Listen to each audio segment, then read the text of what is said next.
Kim Chiu shares her thoughts about her upcoming teleserye. Family Matters, kompleto.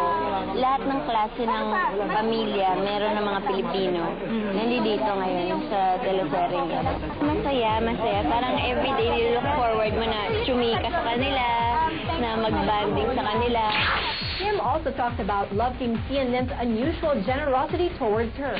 Mahilig talaga siya magbigay ng gift. Kung ano-ano. Galante siya eh. Siya na talaga. Siya, ikaw na talaga. Wala lang? Wala lang. Ewan ko, wala lang.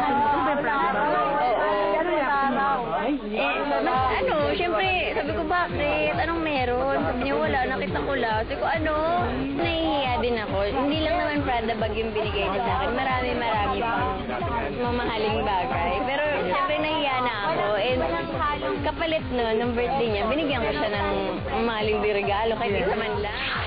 Asked why he's always showering Kim with gifts, Sian had this to say. Huwag natin na sabihin na galante o kung ano pa man yan. Siyempre gusto ko naman na this girl feels special. She gets treated well. Diba? She deserves it.